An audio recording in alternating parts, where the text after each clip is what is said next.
Breaking news that is shaking Nigeria right now, and you need to hear this. Reports are flooding social media claiming that Sheikh Gumi has been arrested, but we are still waiting for official confirmation from authorities to verify if this has truly happened. Donnelly did not hold back when he made this demand. He went straight to social media, tagged President Tinubu directly, and called for Sheikh Gumi to be arrested and prosecuted immediately. The reason? According to Donnelly and several reports circulating online, Sheikh Gumi made some deeply troubling statements about the recent United States military airstrikes under the Trump administration. These comments have been described as nothing short of open support for terrorists, and Donnelly is saying enough is enough. Now, if you've been following Nigerian news, you know Sheikh Gumi is no stranger to controversy. This Islamic cleric has been in the headlines multiple times over the past few years for his interactions with bandits and terrorists, especially in northern Nigeria, where kidnapping and banditry have become massive security problems.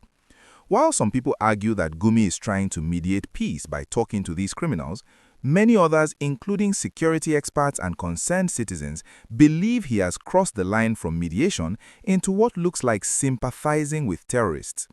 The situation reached a boiling point when reports emerged about Gumi's reaction to Trump's airstrikes targeting terrorist positions. Instead of supporting these anti-terrorism efforts like most religious leaders would, Sheikh Gumi allegedly made comments that raised serious red flags. Donnelly saw these comments and decided to take action by publicly demanding that the Nigerian government arrest the cleric. Donnelly's argument is simple and powerful. He says that in most countries around the world, anyone who openly supports terrorist organizations faces serious legal consequences, so why should Nigeria be any different? This call for arrest has divided Nigerians right down the middle. On one side, you have people who completely agree with Donnelly.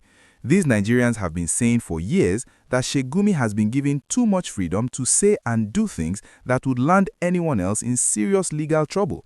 They point to the times he has been photographed sitting down with armed bandits, and they reference various statements he has made that seem to justify or downplay the actions of these criminals who have killed innocent people, kidnapped school children, and destroyed entire communities.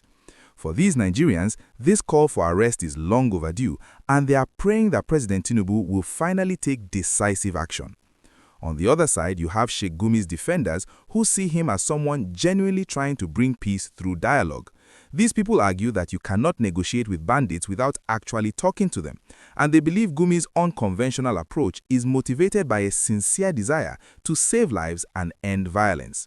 They worry that arresting the cleric could make things worse and escalate tensions in already troubled regions. President Tinubu now finds himself in an extremely difficult position.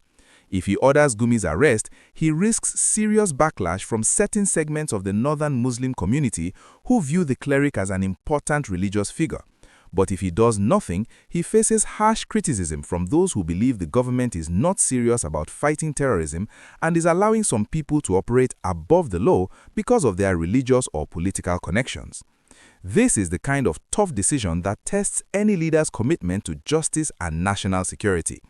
If you are enjoying this discussion and want to stay updated on all the major stories happening in Nigeria, please hit that subscribe button right now so you don't miss any updates. The timing of this controversy is also significant.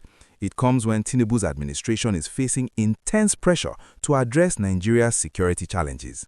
Since taking office, the president has made several promises about tackling insecurity, but many Nigerians feel not enough progress has been made.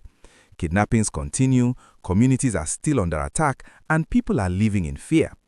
In this context, Donnelly's demand is not just about one cleric's statement. It's a test of whether the government has the political will to make tough decisions even when those decisions might upset powerful groups. Social media has exploded with reactions. On Twitter, Facebook, and other platforms, Nigerians are debating passionately. Some are using hashtags demanding Gumi's arrest, while others defend him and accuse his critics of religious bias. The conversation has become heated and reflects deep divisions in Nigerian society about how to handle the security crisis.